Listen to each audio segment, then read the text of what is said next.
Halo guys, balik lagi dari Cooking TV. Kali ini saya mau ngebahas mengenai perbedaan sponge cake, chiffon cake, dan butter cake.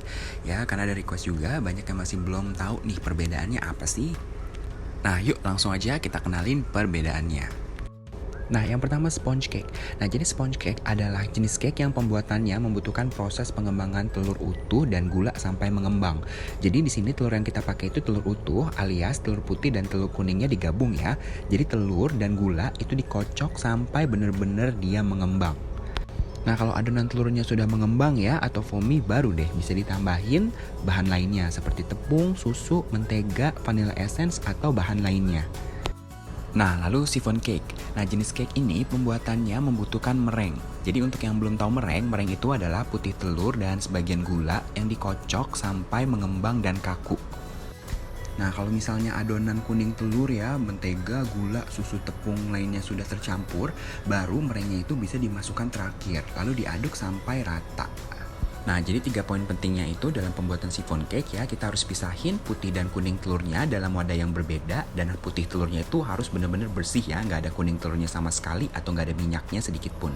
Oke, terus yang kedua, meringuenya juga harus kita make sure ya sampai dia mengembang dan kaku ya, seperti gambar kedua atau yang ada di tengah ya.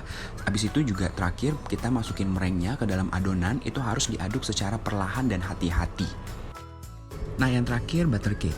Nah, jadi jenis cake ini proses pembuatannya diawali oleh pengocokan mentega dan gula sampai teksturnya creamy. Kalau sudah creamy, baru bisa dimasukin telur secara perlahan ya sampai dia tercampur rata dan sedikit mengembang. Habis itu bisa dimasukin bahan lainnya seperti tepung, susu, vanilla essence dan lain sebagainya. Nah, dari perbedaan metode pembuatannya, hasil akhirnya bedanya apa? Nah, untuk hasil akhirnya ya, untuk sponge cake sendiri, jadi secara umum teksturnya itu lebih crumbly atau mudah hancur dibanding cake lainnya. Lalu cake ini juga lebih lembut dan ringan dibanding butter cake ya, tapi lebih padat dibanding chiffon cake.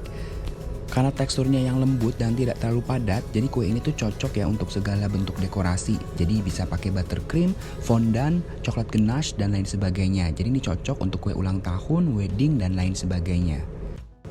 Nah, lalu chiffon cake. Untuk chiffon cake ini dia memiliki tekstur yang lembut dan sangat ringan. Jadi kue ini paling ringan daripada sponge cake ataupun butter cake. Nah, walaupun kue ini ringan, tapi dia tidak mudah hancur ya seperti kebanyakan sponge cake. Nah, karena tekstur kue ini tuh sangat ringan ya, jadi kue ini tuh cocok dengan dekorasi ringan juga seperti whipping cream, karamel, dan lain sebagainya. Lalu terakhir butter cake. Nah, cake ini memiliki tekstur yang lembut dan padat. Jadi teksturnya ini paling padat dibanding sponge cake ataupun chiffon cake ya. Nah, karena teksturnya yang padat sekali, kue ini cukup mengenyangkan. Karena rasanya juga yang begitu rich ya, karena menggunakan banyak butter atau lemak, jadi cake ini cocok juga dipasangkan sebagai teman minum teh atau kopi. Jadi supaya bisa menetralisir rasa rich di mulut. Nah, sekian mengenai penjelasan perbedaan sponge cake, chiffon cake, dan butter cake. Semoga bermanfaat ya. Thank you guys for watching. See you in the next videos and have a nice day.